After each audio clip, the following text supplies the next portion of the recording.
This is a lecture from Open Tuition.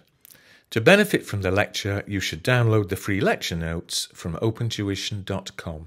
Okay, this lecture is on decision trees and it relates to expected values. We've been through expected values. The only problem is that if there are several decisions that need making, it can all get very confusing and you lose track of what's going on. And as you'll see as we look through an example, the purpose of a decision tree, it's just a little diagram, making sure we've sorted out all the decisions that need making. And once we clear what's happening, we'll be back to the pure expected value approach. Now, I can't really explain what I mean by an example. So if you turn to the example, Combi are having problems with one of their offices. We'll have a quick read through in a moment. But I'll say in advance, this example is as big as you could ever see. You'll never be asked to do one this big in the exam. But it's better doing one too hard than too easy. If you can sort out with me what's happening here and how we're using decision trees, then you should have no problem coping with anything that could be asked in the exam. So let's have a quick read through. We'll read in detail, obviously, as we actually come to go through it and solve it. Combi are having problems with one of their offices and have decided there are 3 courses of action available to them. We can either shut down the office, we'll get 5 million, or we can refurbish the office, expensive one, paying 4 million, or we can have a cheap refurbishment, 2 million. So 3 courses of action. Ultimately, we're going to have to decide which is the better of the 3 choices. If they do the expensive refurbishment, then a good result will yield a return of 13.5 million. A poor result will only yield 6.5 million. So if you think back to what we did in previous lectures, there's some uncertainty there. If we do expensive, then it may be high return, it may be low. And similarly, if we do the cheaper refurbishment, good result yields 8.5 million. Poor result yields 4 million. In either case, the probability of the refurbishment achieving a good result has been estimated to be 2/3. So I hope it's making sense so far. 3 courses of action available. The outcome is uncertain. We know the potential returns, we know the probabilities. However, to make it a bit more complicated, an independent company has offered to undertake market research for them in order to identify in advance whether the result of the refurbishment is likely to be good or poor. So in fact, there's a 4th option here. Instead of immediately shut down, refurbish, expensive or cheap, we could instead do market research. And only when we know from the market research whether it's likely to be good or not, then decide whether to shut down, expensive or cheap. It's getting more complicated. This is why in a minute drawing a diagram will help us make sure we've covered everything. Unfortunately, the research cannot be guaranteed to be accurate. However, if the research tells us it'll be a good result, there's a 9, where are we? I've missed a line. The market research, it'll cost us 200,000. There's a 68% probability it will indicate a good result. But this research cannot guarantee to be accurate. But if it does say there'll be a good result, the probability the result really will be good is 91%. If it indicates a poor result, probability of it being good is 13%. We've already decided that if we do have market research and it indicates a poor result, we'll only be prepared to consider cheaper. Now, you're probably getting completely lost by then, so let's make a start and slowly go through it. What choices do we have from day 1? From day 1, and I'll explain my symbols in a second, it turns out we've actually got 4 choices. We could either immediately shut down. Oh, and incidentally, I must say that because I'm going to write quite a bit on the screen, I'm going to have to keep it fairly small. So I hope you'll be able to follow me. I'll try and be as neat as I can. But there is obviously an answer at the back. So there's one course of action we may take, as of today, shut down. Alternatively, we may decide on an expensive refurbishment.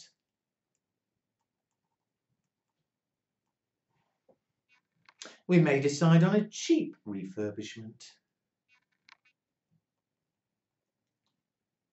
So those were the first three choices available. Or we found out to the end, instead, we could do market research and decide later.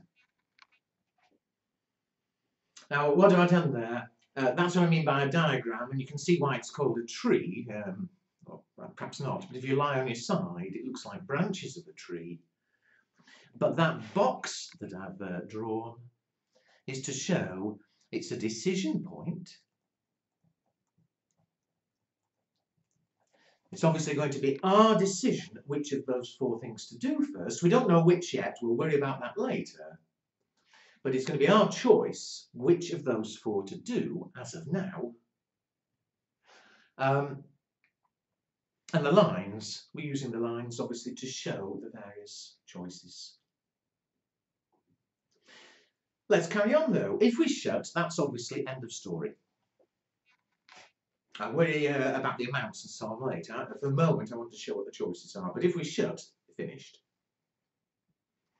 On the other hand, if we do decide to do the expensive refurbishment, there are two possible outcomes. If you look just below the ABC, if we do expensive, it seems to either be a good result or a poor result. Now, that's not our choice. That's what's uncertain. But do expensive, and either there'll be a good result or there'll be a poor result. Now, again, I'll worry about the costings later, but all for the moment I'm trying to do is look at the various possible outcomes. Now there, you see, if you do expensive, either it ends up being good or it ends up being poor, but that isn't our decision, that's uncertainty. So I'm using that blob to show where it's uncertain. Whenever I use a square, it's a decision we're going to have to make. When I use a blob, that's just uncertain. But that would be the end of that. If we do expensive, it's either good, finished, or it's poor, finished. What if we do a cheap refurbishment? Well, again, if we do cheap, we then sit and wait, and one of two things happen. Either it turns out to be good, or it turns out to be poor. So I hope so far, so good. What about market research, though? If we choose market research, we'll pay them the money, but then we have to wait and see what they tell us. They will tell us that they think it's going to be good or that they think it's going to be bad. Because we don't know, that's uncertain. So, if we do market research, we wait, and they either say it's good, told good, or they come back and we're told poor.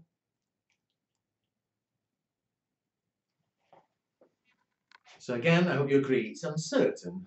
It says somewhere the probability they'll tell us it's a good result is 68%. We'll worry about the costings and whatever later. But this time we won't stop there. Because if they tell us it's going to be good, remember they might be wrong, but in the knowledge that they've told us it's going to be good, then we'll have to make a decision. Because now we know it's going to be good, we still have the choice, as before. We could immediately decide to shut,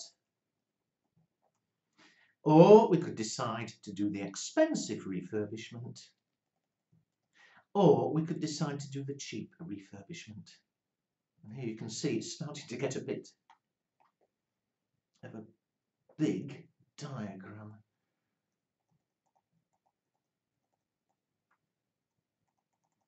So appreciate where we are. Just suppose we end up deciding to do market research. Suppose they tell us it's good. Then we'll have to decide. Maybe we'll shut and that's the end of it. Or maybe we choose to do the expensive refurbishment. But of course, even though they've told us it's good, they're not certain. So it may end up with a good result. It may end up with a poor result. And similarly, even though market research may have told us it's a good result, we'll still be able, if we want, to choose a cheap refurbishment. And again, if we choose a cheap, there's either going to be a good result or a poor result.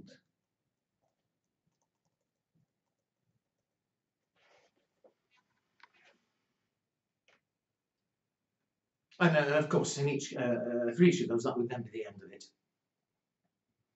Finally, though, suppose we do market research and they tell us it's a bad result. Well, what does the question say? It says we've already, the very last paragraph or sentence, Combi have already decided that if they do have market research and if the research indicates a poor result, then we're only prepared to consider the cheaper refurbishment. And so, if this happens, oops, if we've done the research, if they tell us it's poor, we've already decided we're not going to do the expensive refurbishment, but we still will have to decide, surely. We'll still have the choice, so a box. We're going to still be able to shut. And that's the end of it. Or we could do the cheap refurbishment. Now, of course, if we decided to shut, that's the end. But finally, if we do the cheap refurbishment, then even though market research thinks the result will be poor, the result could be good result. It could be wrong. Or more likely, of course, it could still be a poor result. Oh. And so, I warned you in advance, it's going to be a bit messy, and this is as hard a question as you could ever see. But I hope at least the purpose of this tree, the logic of the tree is making sense. That had it just been, oh, there are two choices and two possible outcomes, we wouldn't have needed to draw a picture. You know, think about examples we've done in earlier lectures. But here, there's so much going on that having a diagram in front of us makes it much clearer now when we come to actually look at the costs and returns involved and actually start making the decisions. So I hope that's clear. And again, symbols, the box, people use different symbols, but the symbols I'm using, the box is showing that it's our choice. We'll decide which of those first four to do, but the later decisions may be depending. The blob is showing that the result is uncertain. Could be good, could be poor, and so on. Okay. Obviously, we want to end up solving it and making the decision. So let's now start going back and looking at the amounts and the probabilities. Let's fill them in, and then we'll be in a position to make the decision. So let's go through them all in turn. I'll do a branch at a time. First of all,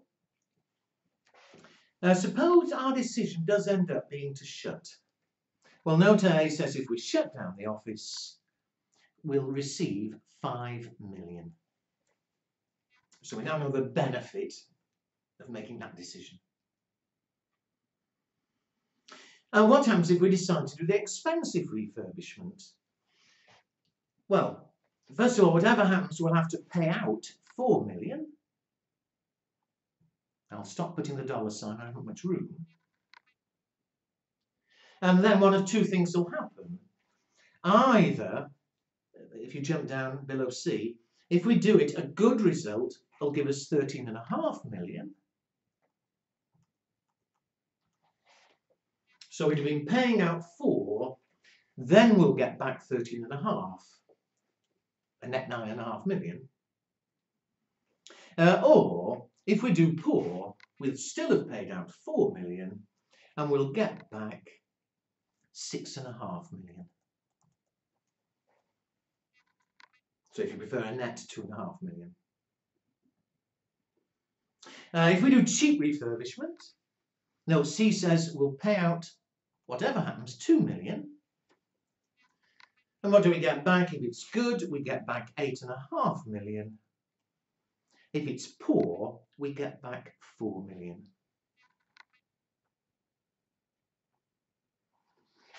Let's carry on with the last of the choices, market research. If we choose to do market research, 4 paragraphs from the end, it'll cost 200,000, so we'll have to pay out, whatever happens, 0.2 million. Then we wait to hear what they say. Well, if they tell us it's good, we might decide to shut. And remember, shut gives us 5 million, so we'll have paid out 0.2, but we then get back 5. Or we do expensive, and again, expensive would mean paying out 4 million, another 4 million. And if it gives a good result, we get back 13.5. If it gives a poor result, 6.5. If we've done market research, all right, we paid 0.2 million. But if we then decide to do the cheap refurbishment, we'll pay out 2 million. And we get back 8.5 million or 4 million. So now we know all the various things that can happen there. Finally, though, suppose we do market research. Again, we've paid out 0.2 million. Suppose they tell us it's a poor result. Then again, we either shut and get back 5 million, or it said we're not going to consider the expensive refurbishment, we'll do the cheap one, pay out another 2 million. Good result gives us 8.5 million. Poor result, 4 million.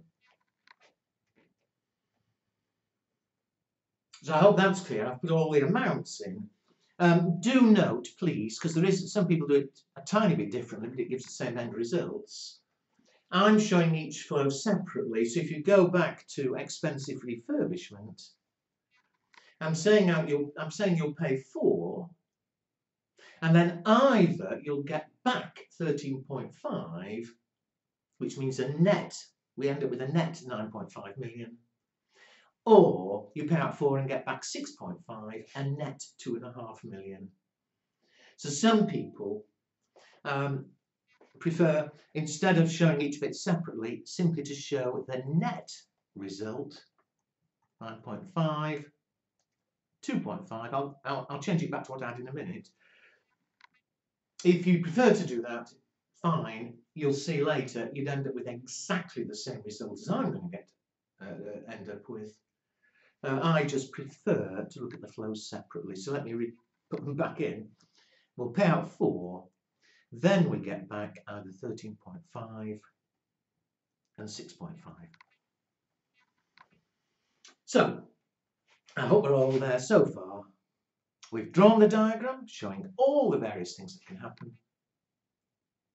And we've now put done the costings in the sense that we know, depending on what we do and what happens later, we know where we'll be spending, what we'll be receiving. To finish setting it up, let's now put in the probabilities, because whenever there's uncertainty, well, as always, we've got these probabilities. It might be this, it might be that. And so I'll put this in a different colour to try and hopefully make it clear. Back down the tree again. Shutting irrelevant, no probability involved. But expensive refurbishment, maybe good, maybe poor. Where are we? Halfway down the question. In either case, the probability of the refurbishment achieving a good result has been estimated to be 2/3. So there's a 2/3 probability it'll be good, and surely therefore a 1/3 probability it'll be poor. It says that'll be the case in either case, whether we do expensive or cheap. So if we do cheap, 2/3 probability it's good, a 1/3 probability it's poor. What about if we do market research? Market research, remember, we have to wait until we hear what they say, good or poor, and then we'll make the decision. So what's the probability they tell us it'll be good? 4 or 5 paragraphs from the end. Independent companies offer to undertake market research. Boom, boom, boom. The research will cost 200. There's a 68% probability it'll be good. They'll tell us it's good, sorry. So 68% probability they say it's good. And therefore, surely 100 minus 68, 32% probability. The answer will be that it's going to be bad. But we're not finished it yet. Suppose they tell us it's good. They tell us it's good, but here it says it cannot be guaranteed to be accurate. So if we do carry on and decide to refurbish, the actual result, they may have been correct and it says good. They may be wrong and it says poor. Well, it says if the research indicates a good result, then the probability of the actual result being good is 91%. So they've said it's good. There's a 91% chance that it actually is good, and therefore a 9% chance that it actually turns out to be poor. And that'll be the same for either of them. So even if it's cheap, 91%, 9%. Or if you prefer, incidentally, 91% is 0.91 probability, 9% 0.09 probability. Doesn't matter when we come to do the arithmetic. I'll make it clear. And last all for this bit. Suppose the research says it's going to be a poor result. Well, again, it's not guaranteed that they're right, but it says if it indicates a poor result, the probability that it actually turns out to be good is 13%. So it turned out we were only going to consider cheap refurbishment, but there's a 13% chance they were wrong, and the result is actually good. But of course, more likely, 87% chance that they were right, 100 minus 13, and it's a poor result. So there we are, we've drawn the tree. I've now put in all the cash flows. I've put in the probabilities. We're now in a position to start making the decision. Now, as always, I don't like a lecture going on too long, so I'll break it. If you need to, look back at that, think about it, and make sure you're happy how I've drawn the tree. Make sure you're happy that it does fit in with what the question says, and how I've put in the costings and probabilities. If or when you are happy, then we'll carry on.